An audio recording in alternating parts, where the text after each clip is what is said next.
Hi friends, welcome back to Mommy and Me. Today we're going to talk about sleep routines, and this episode is brought to you by our friends at Sleep Number and their Sleep IQ Kids Bed. I want to know about how you guys get your kids on a really great sleep routine. We're kind of getting down to a good routine, you know. Sometimes Idris is like a champ sleeper, and then we go on a trip, and then it all gets messed up, and then it just like takes a while to like get back in the groove of things. And I want to know like what your guys' sleep routines are. And then I really want to know, like, when do they go into bed? Tell me, wise ones. Good question. It's definitely a learning thing with all the kids. Totally. But with Daxton, we just started, you know, I used to nurse him to sleep, but they tell you you should put them into bed while they're still awake so they know, okay, this is where I'm sleeping. So I started to feed him until he was just about to sleep, and then I would put him in his bed.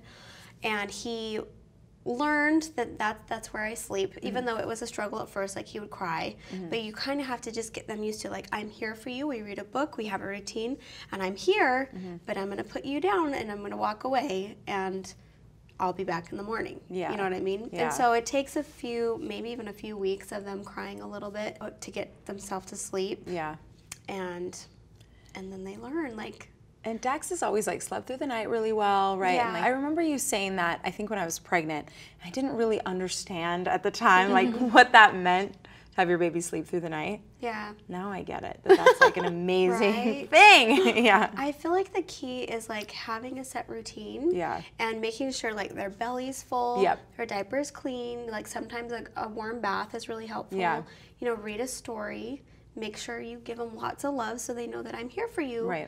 But now it's your bedtime and you're going to sleep. You know what I mean? I cannot sleep if he's sleeping by me. You know what I mean? I can't sleep with Idris in the bed because I know you can, but that's because he beats me in my sleep. I mean, he just wiggles and like, you know, I'll wake up and his foot will be like in my ear or my nose, and Michael's all crumpled and grumpy on the corner, and we're just like, no.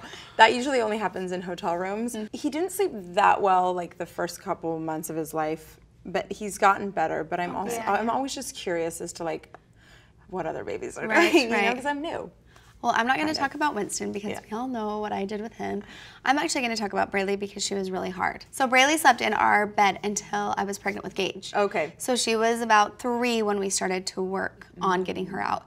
And throughout this time, I had tried different things, getting her in her crib. She was so stubborn, she would climb out of her crib and just fall. When I was pregnant, I wasn't sleeping well, and I knew like this can't happen anymore. So what I did was, at this time she had a toddler bed, and I brought her mattress in, and I laid it on the floor by my bed, and I would hold her hand. And we would fall asleep like that. Such a good mommy. And after a while of doing that, then I stopped holding her hand. And she knew, and she would just go to sleep right there on her mattress by my bed, and then I moved it closer to the door.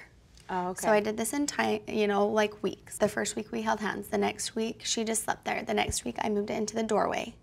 And then I moved it into her room. And then I moved it into her bed. And she did so well doing that. Good mommy. Yeah, well, it was really hard. I mean, we tried so many different things. We tried crying out. I tried like peeking in and looking at her. At that age, it's so hard. And this was even when she was a baby. She was just stubborn, and I didn't know what I was doing.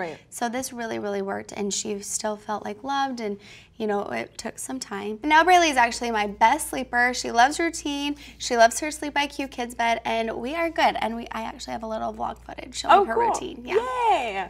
It is nighttime here at the Butler house, and we're excited because the kids have new Sleep IQ Kids Beds that are amazing. The heads tilt up, so we have decided to make a routine and read together twice a week. We're going to take turns, one time in Braylee's room, one time in Gage's room, so that we can just get more into a routine.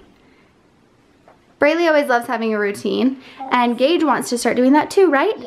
So this is very cool. The head tilts up, and it's all controlled by an app on my phone. Let me bring it up. Okay, so on this app, I'm just going to bring up Gage's bed, and as you can see that he likes his at 50%, so you can make it a little more firm or a little more soft just by using this dial on your phone. How amazing is that?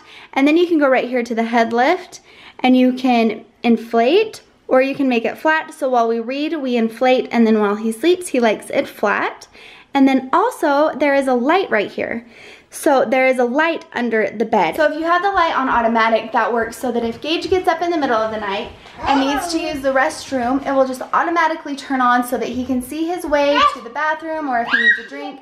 And you can also leave it on all night so that it just lights up your room and you can use it as a nightlight. So it's really cool to have both options, or you can just turn it off if your kid doesn't want a nightlight.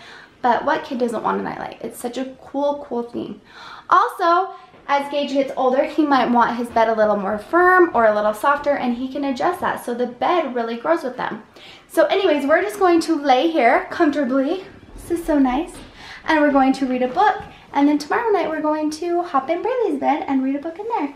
What do you guys think about that routine? Yes. That's nice. They have to read every night, but this is just what we're going to do together.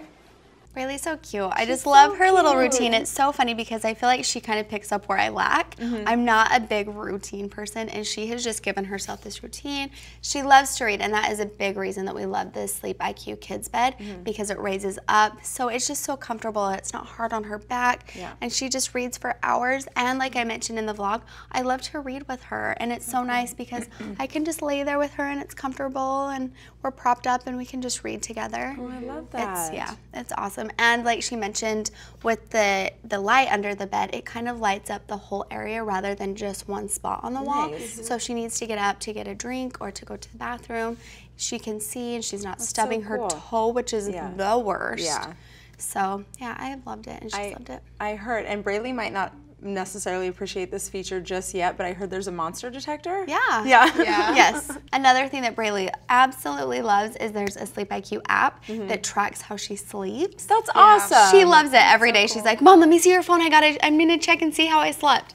She loves it. It is really cool to make sure like your kid's sleeping well, and if they're not, what happened the day before to make them not sleep well. Oh, interesting. So, yeah, it's awesome. And I think it's good for the kids to realize, like, oh, it makes a difference. Right. Like, things that I do actually make a difference in what kind of sleep I'm getting. Like, it gets them interested in learning about how their body works. Right. One thing that I love about it is we do, like, hand-me-down beds. Yeah. So you can actually adjust the firmness and everything to what your child at the time loves. You know? And as they grow themselves, like, they can adjust it to what You can always tweak the settings they prefer. Yeah, you can always so tweak cool. everything. Where was this bed when I was growing up? That's right? exactly Monster what I was detector, thinking. Adjustment. I mean, obviously, apps weren't around when I was younger, but that's so cool. They're amazing. They're amazing. I love that. Beds, You gotta get me an adult size one. Yeah. Hey, Sleep Number. When do your little crumpets leave the crib and go to their own bed? And second part of the question, do you get paranoid that they're just gonna like get out and just like go wander around and do whatever? Yes. Gage was always a really good sleeper. I put him from his bassinet into his crib. He never slept in our bed, but at around the age like 1.5, I don't know if he had night terrors or what, but he would wake up every night screaming. Yeah. And this happened for a while, and then finally we thought, well, let's get him a little toddler bed. And it helped so much, and he stayed in there. You know, when you get them excited about a new bed, like, you're a big boy, and you get a big boy bed, and you get a big boy blanket, and they get so excited to get that. So I would say like 2.5. Okay. For him. But every child is different, and it is scary. Like, you don't want them roaming around. I know. I'm like, don't go do weird things in the kitchen. I don't know. Right. Yeah. I've done it different with all the kids. I tried with Avia at 1 year old because I have a sister-in-law that does 1 year. They're off the bottle and out of the crib. And I was like, wow, that's kind of intense, but I think I'm going to try it. Yeah. So with Avia, we got her a toddler bed when she was 1 and gave her a sippy cup instead of a bottle. And she took a few weeks to, like, maybe, I think it was actually just one good week where she would get up and we would find her later, like, sleeping by the door or sleeping under the bed, but she didn't really cry about it. She just like was playing in her room and then would fall asleep. And when she would cry, like, she would come to the door and cry. We'd let her cry for a few minutes, and then we would walk back in, pick her up, put her back in her bed, tuck her in, kiss her, and walk out without saying anything, just like, this is what we're doing. We're going back to bed.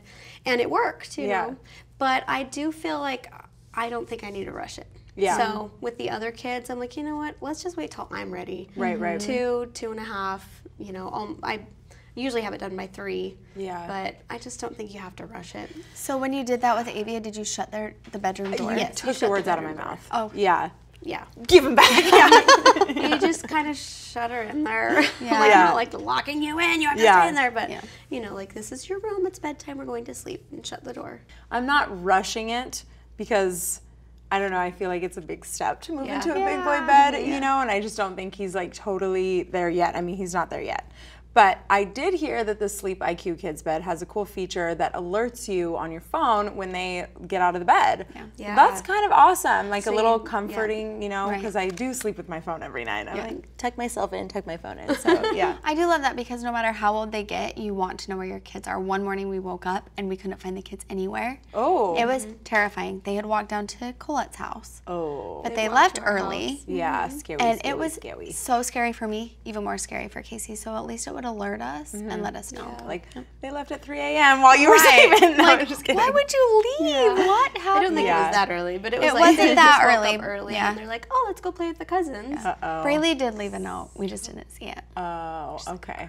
Okay. All right. Good to know. Yeah. Good to know. Well, that's it for our episode. Big thank you to our friends at Sleep Number and their Sleep IQ Kids Bed. I love learning about that. It's such cool features. If you guys have any tips for sleep routines for your little ones, leave them in the comments below. I'd love to hear about them. Like, share, comment, subscribe, and we'll see you next time. Bye. Bye.